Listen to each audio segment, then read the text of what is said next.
Today is Friday, October 31st, and you have found the Living Youth Podcast. My name is John Robinson. I'm here with my podcast co-host, Mr. Wallace G. Smith. Mr. Smith, today is October 31st. Were you able to think of anything we could podcast about today? It actually is funny that you asked, though. Our viewers have no idea, our listeners have no idea why.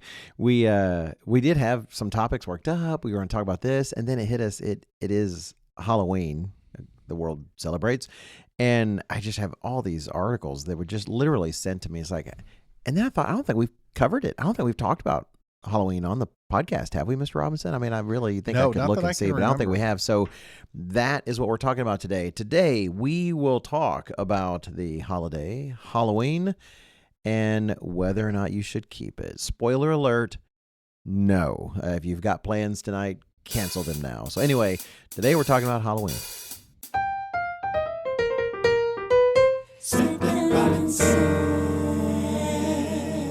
Thank you again to Mr. and Mrs. Boyer, and there during the pause there, I hope Mr. Robinson and I will often do a brief evaluation of, well, how did that intro go? What do we think? And I like Mr. Robinson's response. I said, well, do we need to do that again? He's like, well, that was not our worst intro. And I thought I appreciate those kind of evaluations, Mr. Robinson.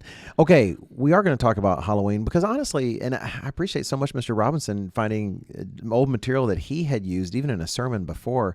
It is amazing how much what should be a fairly obvious conclusion is excused away and apologetics made for it by mainstream various flavors of so-called Christianity that say, oh no, we should be able to do this. Halloween's great. We really should even sometimes, like actually maybe even a moral obligation to participate in some way.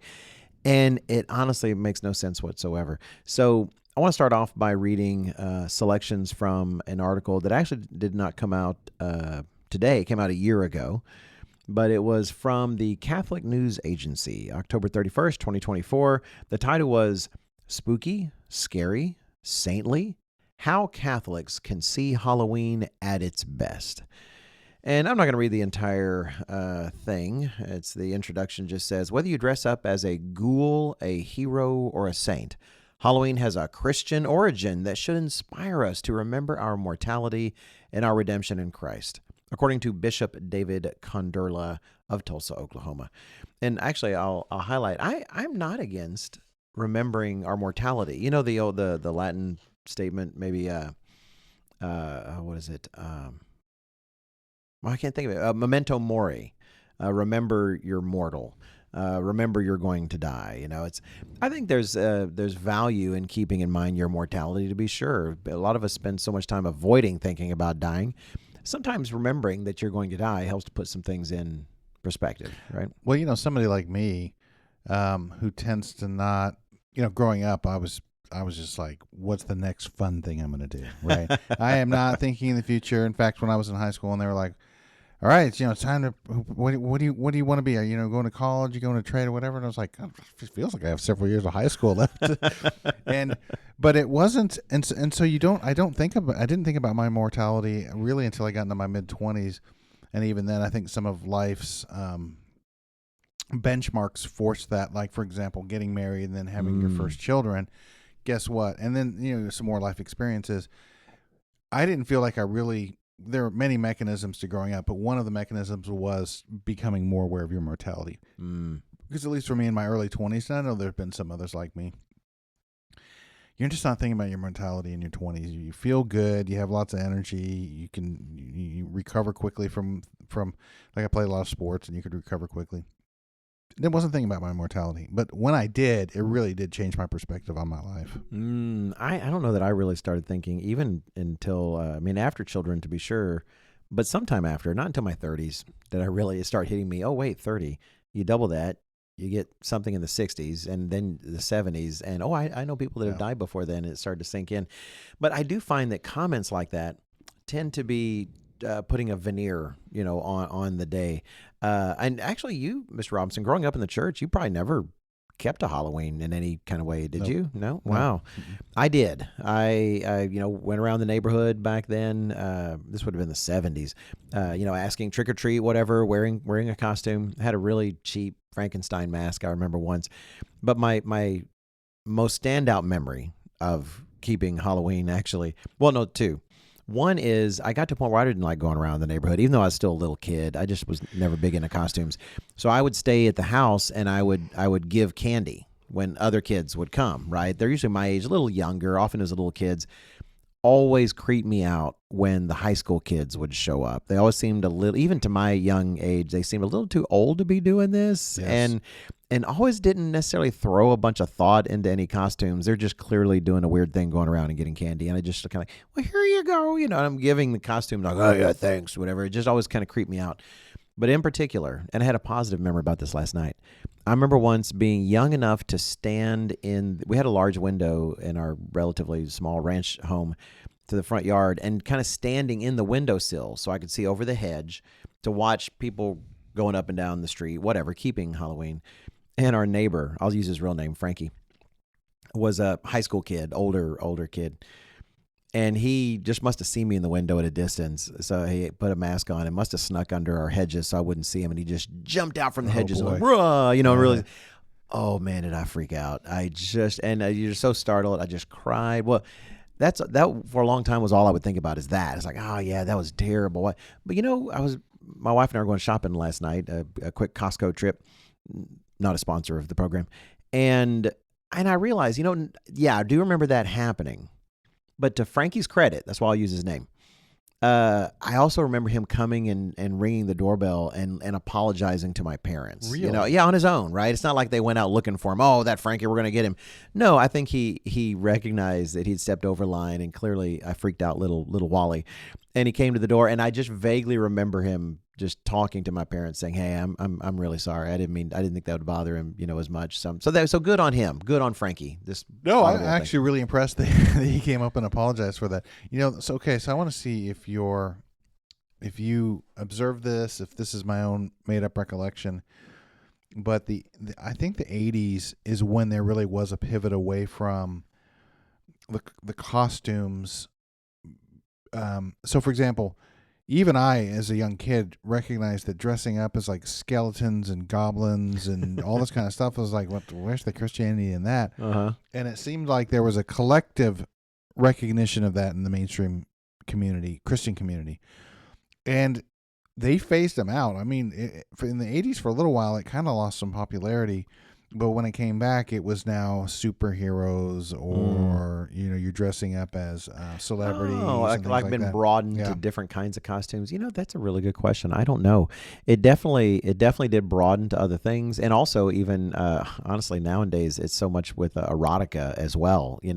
I think especially as adults have become less and less serious in society, and have reached more and more for the things of childhood that they should have moved beyond. Well, then what do they inevitably do? They tend to adultify, sexualize stuff. So, no, that's a really good. That's a really good question. Well, personal reminiscences aside, let me get back to the Catholic article. So, jumping just to Catholic News Agency article, grabbing some selections. Here they say Halloween has origins in the Catholic liturgical calendar. This person says, but the customs surrounding it have, quote, drifted from the feast's intended meaning and purpose. Dropping later down, he goes on to say, is that good or bad? Talking about dressing up. He says, the custom of dressing up for Halloween is devotional in spirit. By dressing up as the saints whom we most admire, we imagine ourselves following their example of Christian discipleship. This practice allows the lay faithful in festive celebration to become living icons of the saints, who are themselves icons or windows offering real-life examples of the imitation of Christ. And then later in the article, it says the bishop also voiced a few warnings. He said, it is important to avoid Halloween popularizations of things that are contrary to the Catholic faith. They include the glamorization or celebration of, quote, anything involving superstition, witches, witchcraft, sorcery, divinations, magic, and the occult. So he says, no, it's good to dress up, but they highlight dressing up as the saints, the revered dead, right? But not those things. So I think he's trying to, kind of draw a line there. But it is interesting. You'll see some of that kind of bait and switch with some of the origins that are brought out in some of these other articles. But the idea that that's literally the origins of Halloween, I mean, that is clearly, it's playing with the words. It's playing word games. It's kind of like taking something, as we will see, that has origins plainly elsewhere, doing your kind of take on it, and then saying, "Oh, well, these are the origins of that." So, well, no, it's not. You've just taken this other thing. And but you had some interesting research as well. So that was the Catholic take, and I also might mention as we go into this other article that I'll read just a small excerpt of. It is interesting that there still is a question about Halloween amongst Catholics and mainstream Christians, because when you just look at it on its face, it so clearly is not Christian in any way that right. You have to address it. And to some credit, they do say, no, we should minimally have anything to do with Halloween. Like, right. And not all of them do say that. I have seen arguments saying like, oh no, it's, dressing up as witches and stuff like that. No, it's kind of fun. If anything, we're mocking, such things. So, but this is why I loved it when you suggested this topic today, because it really gets into the heart of what's so problematic about Catholicism and mainstream Christianity in terms of how, hey, there's something we want to do, and it may not have had the best origins, but we can rehabilitate it and make it Christian. And that just flies in the face. I was just reading again here recently in part of Hebrews how God instructed Paul. We believe Paul wrote Hebrews, but how he records in there that God instructed Moses to be careful to make a copy of the things he saw in heaven very precisely. Like God is he lines out very carefully how he is to be worshipped, and anything else being added to it is there's many scriptures that make that quite clear. So anyway, sorry. No. In fact, we will try to, just for our listeners know, we will end up with some scriptures. Yes. I had some scriptures to bring up, but we're just trying to give you the context. Yeah. Okay. So this article is now getting old. I think this article has to be close to 15 years old, but it was published in Christianity Today, and it was called Halloween. And any people that know me personally, some of you have heard this article before. You've mentioned it in sermons, right? I think I've heard it. And here's just a brief little teaser of what these are his own words. I don't put any words in his mouth. Now, I do take his article and condense it down a little bit just to be shorter, but I've done nothing to change what he's saying. And the tenor of his whole article is why Christians should embrace the devilish holiday with gusto and laughter. All right, here we go. Why I'm laughing. Well, we'll get to why. Okay, good. Important. Okay. On the calendar of events for the Christian college where I teach, October 31 sits in a dark square with no acknowledgement that there is anything special about the date. It's Satan's holiday, Dr. Rierick affirmed to one of my students. Didn't you know? Well, no, I didn't know. And I am reluctant to give up what was one of the highlights of my childhood calendar to the great impostor and chief of liars, for no reason except that some of his servants claim it as his, ... which means I'm jumping ahead. But look at the roots of Halloween, some say. Don't you see how evil it once was? Now, I shouldn't be interrupting. I should just read it. But this is a key mindset that normalizes things that are evil, okay? Don't you see how evil it once was? And he says, I do. But the operative word in that sentence is was. Samhain was once a time of fear and dread. That's the Celtic festival for All we really Hallows should Day. tell our readers that you'll see it sometimes and not even recognize it. How's it spelled there in the article? S-A-M. Yes, it's like Samhain. Samhain. Yeah, so if you see that when he says Samhain, that's what he's talking about. All right. I even put in my notes here a little pronunciation key so I remember how to say it right. So that's the Celtic festival that became All Hallows Day. But at one time, so was Yule or Midvinterblad, as it was called in Sweden. So he's even acknowledging that the Christmas also has such origins, right? Exactly.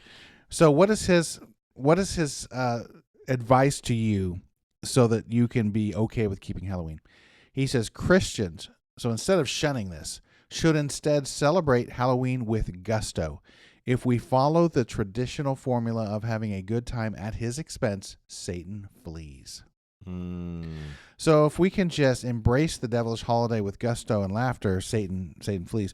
Only the Bible doesn't say that. It does. It literally says if you want Satan to flee, draw near to God, right? Yeah. Draw near to God and the devil will flee. Reference James 4:7. Therefore, submit to God, resist the devil, and he will flee from you. So, I mean, it's literally the opposite of Can what imagine you're James' writing said, have fun at the devil's expense and he will flee from you. You know, when he says traditional formula, he's not saying biblical formula. Well, let's also mention, so that it's a quick memory. My wife had a conversation with a woman from Mexico once and said, if you've ever been in Mexico during Halloween Eve, he goes, like, you would have nothing to do with it. It's far darker and way more celebrating evil spirits, and people go to graveyards and do just different things, like Day of the Dead kind of stuff, or related to some of those things. Like much scarier. Well, Mr. Hernandez will speak of many parts of the Spanish-speaking world in certain areas and talk about how they know that they don't take it all as just fun. That it's real. It's a real spirit realm, and they recognize that. And there's various things that many will get into, recognizing this is what we do. So terrible advice, and I don't even. There's more of the article. But he goes in and starts talking about, hey, so what's wrong with dressing up as somebody you want to be and having sweets that you can only have one times a year? And he must not live in America because we have sweets every day. But anyway, it once again goes back to the tree of the knowledge of good and evil. It is a mix of things that are on their own are okay. But as you and I had a discussion recently about some things, like Christmas, for example. Gift giving in and of itself is not condemned in the Bible, but when gift giving becomes a part of the Christmas tradition and part of celebrating it, then that's a problem. Then that's a problem. So these guys are good writers and they have a convincing argument, but you really have to learn to sift through it and understand that what they're advocating, it's just the opposite of what James says you should do. It really is, and it's amazing how much a talented writer can put together an argument that sounds so good on the surface. The words seem fine. They seem but I mean, if you actually step back, sometimes you got to step back and look for subtleties. In this case, it's not even subtleties. That's part of what's so amazing. So the articles that I received today, one was from the Telegraph, which, for those who don't know, the Telegraph is a UK paper. It's actually relatively conservative. It's not, in terms of politically, in terms of, I'd say, various ideologies, but it's a good standard paper in England. And then also the BBC, which I would never call conservative. However, it's definitely kind of like a news source of record, certainly there in the UK. But both of them talk about this. In fact, the BBC, I'll lead what they do highlight. For those who happen to be listening, and maybe you're some part of the world where Halloween or its variants aren't really celebrated, you might wonder, why are we spending a lot of time on this? Well, like it says right here in the BBC, what is the BBC article? It's Samhain to Soul Mass, the pagan origins of familiar Halloween rituals. And they highlight in that article that the holiday is celebrated across the world from Poland to the Philippines and nowhere as extravagantly as in the U.S., where in 2023, $12.2 billion was spent on sweets, costumes, and decorations. So, I mean, that is a massive industry. Some have noticed that it even seems to be surpassing a lot of other major holidays in terms of how much people are spending on it. We'll get some other quotes from the BBC here in a minute, but I really want to look at this article from the Telegraph. It's dated today, October 31st, 2025, and the title got my attention, which was The Real Reason Why We Celebrate Halloween, From Trick or Treat to Pumpkin Carving. And so it talks about a lot of different things. For instance, it says, while most commonly known as Halloween or Halloween, which is a little apostrophe, a contraction of All Hallows Evening, the festival is also referred to as All Halloween, All Hallows Eve, or All Saints Eve. It is the eve of the Western Christian feast of, quote-unquote Christian, of All Hallows Day or All Saints Day. And so that's that's what the referred to the Catholic Church has created in their calendar related to this, but that is not the origin of it, as we'll see.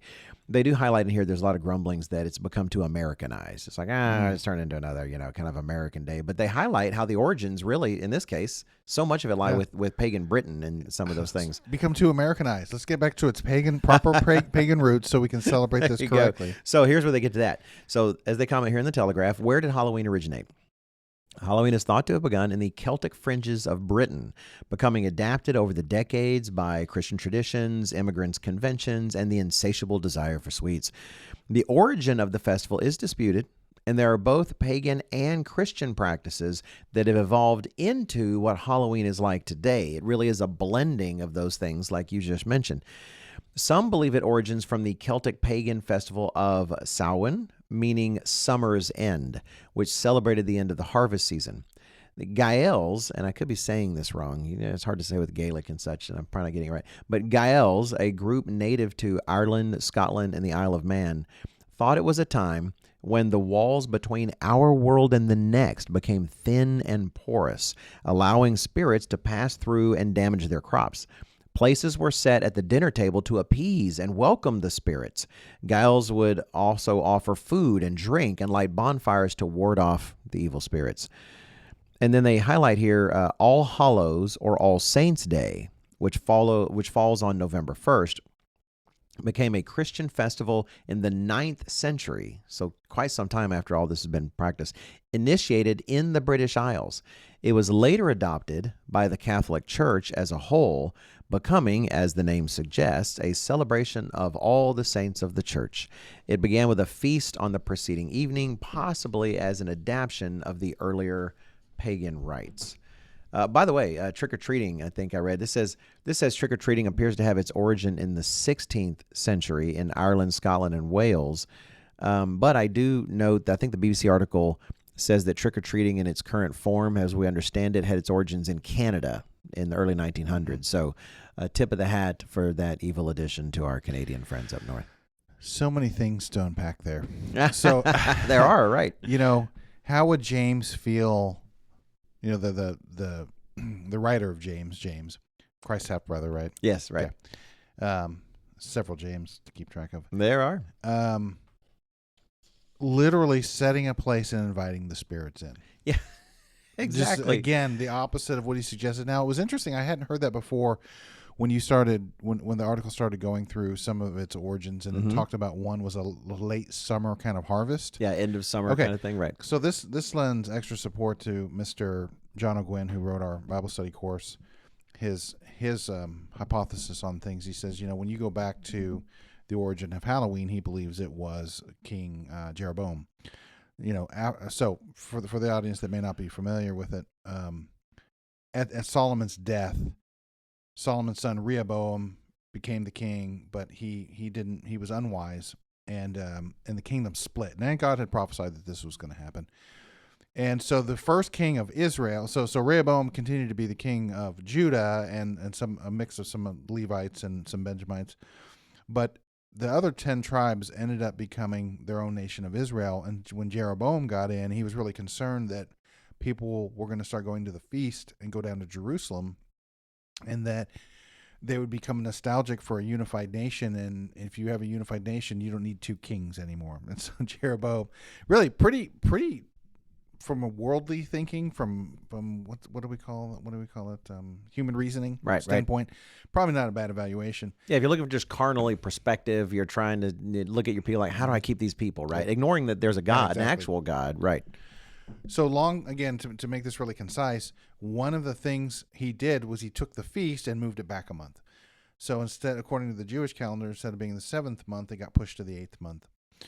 What comes at the end of the Feast of Tabernacles is the last great day, which pictures resurrections, people coming out of graves.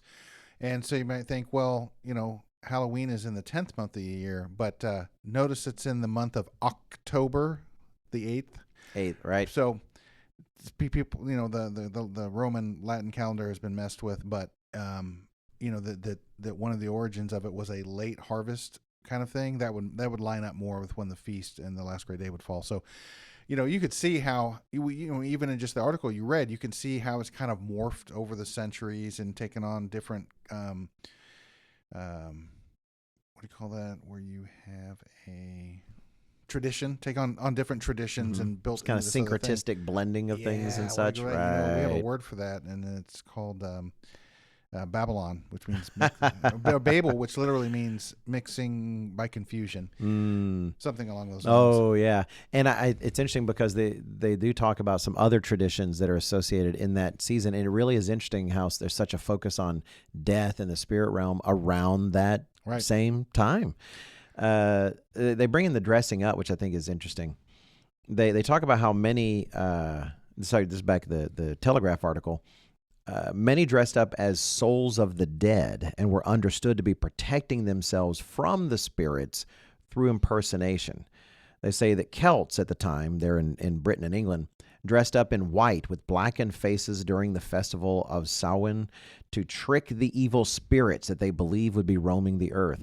By the 11th century, this had been adapted by the church into a tradition called souling. Souling. Children would go door to door asking for soul cakes in exchange for praying for the souls of friends and relatives. So, give us a soul cake and we'll pray for your friends and relatives. I think the BBC article talks about them leaving some of those cakes out as like little offerings or something. Okay. They went dressed up as angels, demons, or saints. The soul cakes were sweet with a cross marked on top. And when they were eaten, they represented a soul being freed from purgatory. So this actually surprised me, and they don't have the full quote here. In the Telegraph article, it speaks of this historian, a York University historian, Nicholas Rogers. And he talks about how when people prayed for the dead at the Hollow Mass, they dressed up. And then he says they also prayed for fertile marriages. And said the boy, and I hope I say this right, choristers, I think choir boys, the boy choristers. The boy choristers in the churches dressed up as virgins. Now, it stops there, and you think, virgin boy. No, not virgin boys, virgin girls. And the BBC article, I think, actually has the full, here it goes. This is a larger quote. So this is from the BBC article I mentioned earlier, from Samhain to Soul Mass. It says here, there's a long tradition of costuming of sorts that goes back to Hollow Mass, when people prayed for the dead. Again, very interesting that it's associated, it's timing-wise with the last great day and with the actual second resurrection. Continuing. It says, explains Nicholas Rogers, a history professor at York University in Canada. But, he says, they also prayed for fertile marriages. And then it says, centuries later, boy choristers in the church dressed up as virgins, he said. Now, he's not talking about male virgins, here, back to the quote. He says, so there was a certain degree of cross-dressing in the ceremony of All Hallows Eve. So now you're talking about here in the churches, taking your choir boys and dressing them up as women, for the celebration. It's just messed up, right? I mean, just messed up. Let's see. To wrap up some of the stuff from this article. Oh, this is the one that actually says the phrase. Sorry, this is more detail. The phrase "trick or treat," not the practice, but the phrase was first used in Canada in 1917. So hey, thanks a lot, Canada. We love our Canadian friends, just playing with you. Pumpkin carving. I thought this was really fascinating. I had read some of this, but and the accounts kind of differ, but they do merge to kind of make a picture. This is good. I need to refresh my memory on it because when we were in Kenya for the feast, they don't like Halloween is not really a thing there. Hey, and so they asked why we carve the pumpkins. Okay. I didn't actually have a great answer. We have an answer, and by the way, we don't, but in America, people do. Here we go. The origins of pumpkin carving. And they do highlight something that some people say is the origins, but they explain it in a broader context here. So I'm just going to use their resource here. This is back to the Telegraph article. It says the origins of pumpkin carving. The carving of pumpkins also originates from the Samhain festival, when Gaels would carve turnips to ward off spirits and stop fairies from settling in houses. In the 1840s, during a huge wave of immigration to North America, Irish migrants struggled to find turnips to carve and instead opted for more readily available pumpkins. All right. But there's an additional thing, because you know how we'll often call the pumpkins a jack-o'-lantern here in the U.S. So they talk about that here in this article. It says that it's thought, and this is a theory, that the Americanized term jack-o'-lantern, let's say Jack of the Lantern, originates in an Irish folktale in which the disreputable character Stingy Jack fools the devil into buying him a drink. Upon his death, he's denied entry to both heaven and hell, and is doomed. And the devil throws him a burning ember that he keeps in a turnip. Jack is doomed to roam the world between the plains of good and evil for eternity, with nothing but his crude lantern to light the way. And I think the BBC article or another source says that the jack-o'-lanterns were meant to burn to keep him away, keep the spirit of jack-o'-lantern or something away.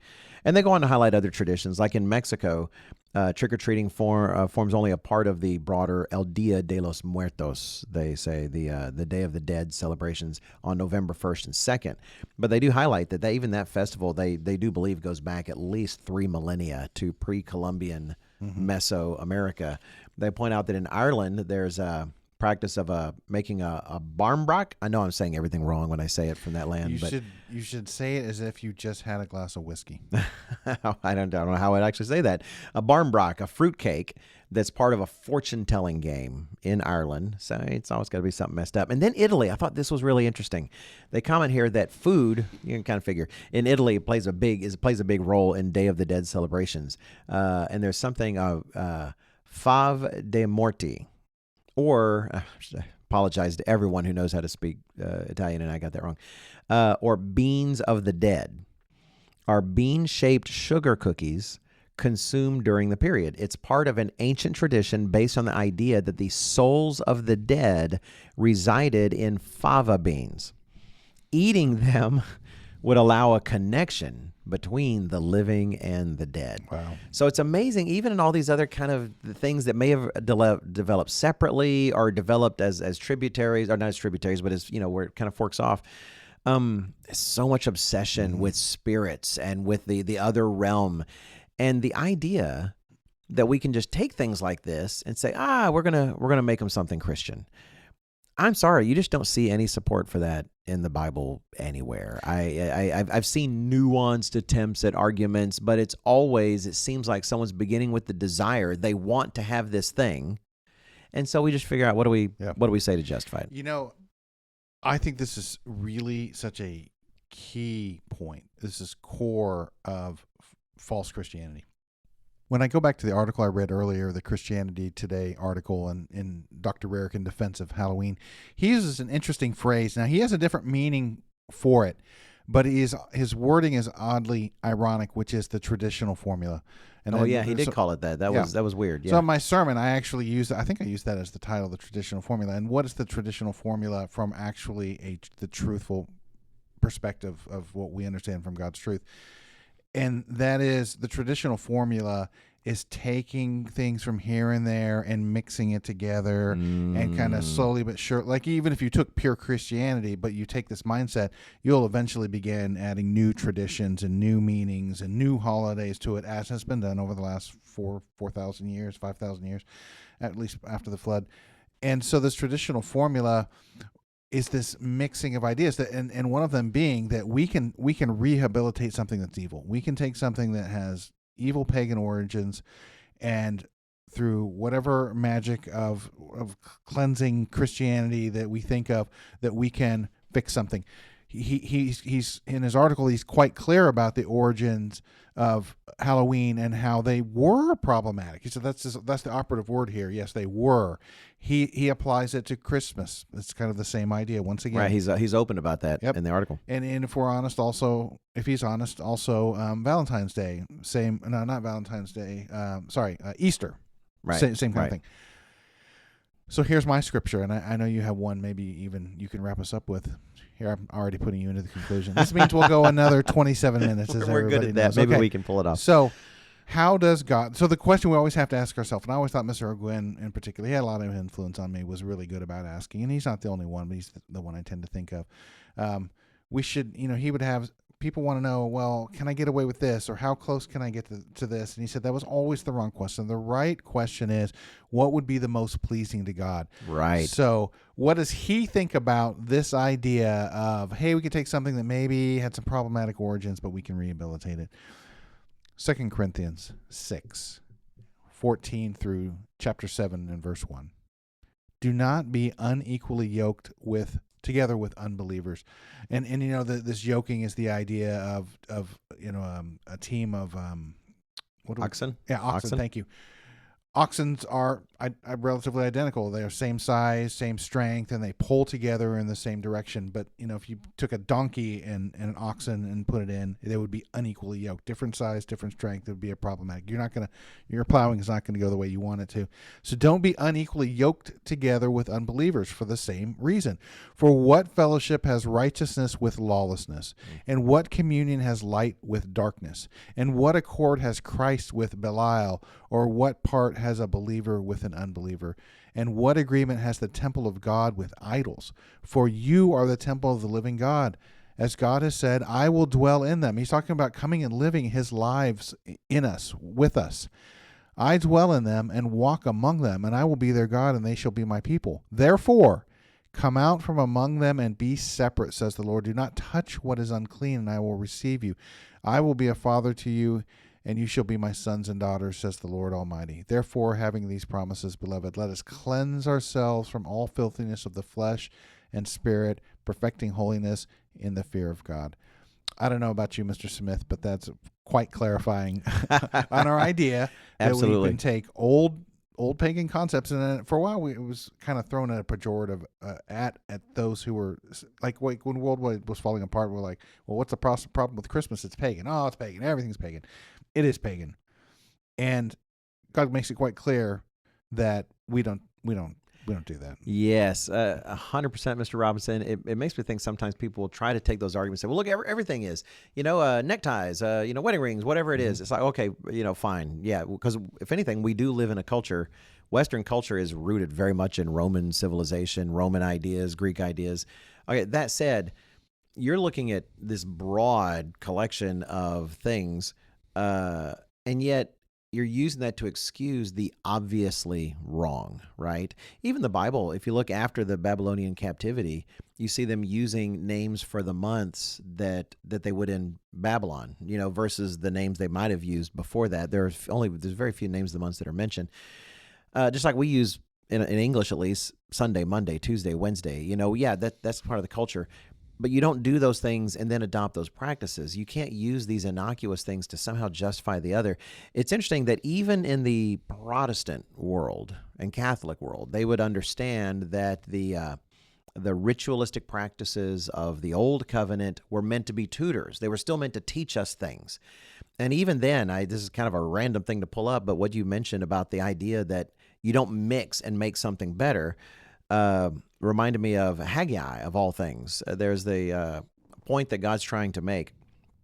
And in Haggai 2, in verse 10, starting there, it says, on the 24th day of the 9th month, in the second year of Darius, the word of the Lord came by Haggai the prophet, saying, thus says the Lord of hosts, now ask the priests concerning the law, saying, if one carries holy meat in the fold of his garment, and with the edge he touches bread or stew or wine or oil or any other food, will that become holy?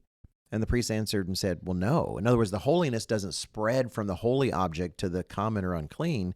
And it says in verse 13, and Haggai said, now if one who is unclean because of a dead body touches any of these, will it be unclean? Sorry, I kind of messed that up there. Does the holiness transfer from the meat and such to the unclean? It's okay. You're still dunking on them. I love thank you this. very much. Okay. But then 13 kind of makes it plain when it looks at the other direction. It says, Haggai said, and if one who is unclean because of a dead body touches any of these, will it be unclean? Will the holy become unclean? And the priest answered and said, it shall be unclean. And so Haggai answered and said, so is this people and so is this nation before me, says the Lord. So is every work of their hands, and what they offer there is unclean. So they were doing some of the holy practices. They were doing some of the things, but they were still unclean. They were also and the mix didn't result in the unclean becoming clean. It's the other way around. It's the holy things become defiled by the unclean things that are mixed with them. That is so good, because like as clear as the other scripture we just read was about we don't want to do any kind of mixing. In fact, Which it is very straightforward. Yeah, very straightforward. That's even more on point in terms of making it quite clear that not only do we not mix these things, there's no way in which you could take something that was unclean and make it clean. That's yeah, if anything, clear. I think that's Paul knew all those things, right? So when he's writing those things to the Corinthians, those are the things I think that informed his view of that. Now that said, we aren't saying that the people, we who are sinful, can't become not sinful. We're not trying to say that, but then look at the process of how that does. If you are committing adultery or fornicating, well, God doesn't make you holy by somehow transforming your adultery or fornication and suddenly blessing it and making it wonderful. It's like, well, now the prostitute you visit is a sacred prostitute, and so it's okay. No, you actually have to cease from those things. The part of the lesson of becoming holy is turning your back on sin and moving away from it. It's never a matter of making you holy with fully embracing, all of those things, embracing kind of the mix. One of my favorite passages, and maybe we can wrap up with this. About this, to me, it's always a classic go-to, especially when it comes to things that are used, not just practices we try to avoid, but it's specifically in cases where the Roman Catholic Church or Protestantism, whatever it is, has actively woven these things into their worship, which clearly is the case here. That the Catholic News Agency article we read earlier was clearly swimming in a body of water in Egypt because they are in denial. That's a really old joke. Okay. Anyway, here in Deuteronomy chapter 12. Now, some would say, yeah, but he's talking to Israel. He's talking to Israel. Mr. Robinson, I so appreciate your point that Mr. Gwynn would make, because Mr. Weston consistently, I know we even say it a lot here on the podcast, says the same thing. If you're trying to say, but it's okay because of this, okay because of that, Mr. Weston keeps highlighting, Mr. Gerald Weston, look at the broader picture. Try to understand what it is that God wants, what pleases him, what doesn't please him, and stop trying to legislate and legalize and through legalese kind of means all the things you want to do. Rather, have a broader heart that focuses what makes God happy. What is it he shows in his example he does not like?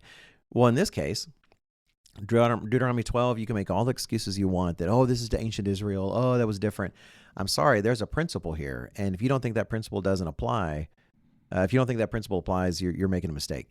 So talking to Israel in Deuteronomy before they go in the promised land, Moses says in Deuteronomy 12 and verse 29, when the Lord your God cuts off from before you the nations which you go to dispossess, that is in the promised land, all the pagans, all the heathens, and you displace them and dwell in their land, take heed to yourself that you are not ensnared to follow them after they are destroyed from before you, and that you do not inquire after their gods, saying, how did these nations serve their gods? I also will do likewise.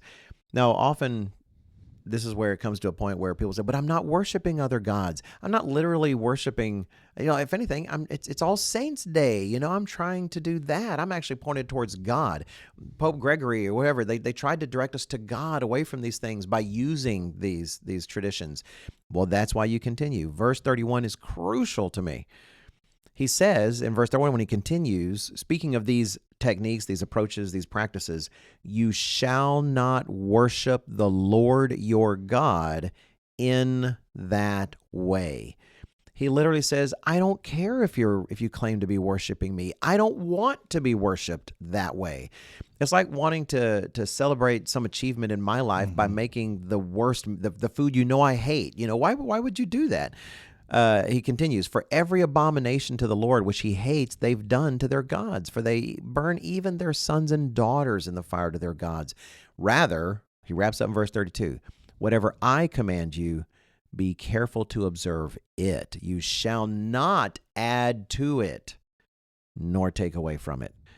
And our friends, don't add to nor take away, and that includes enjoying an evening tonight in which you are not celebrating Halloween.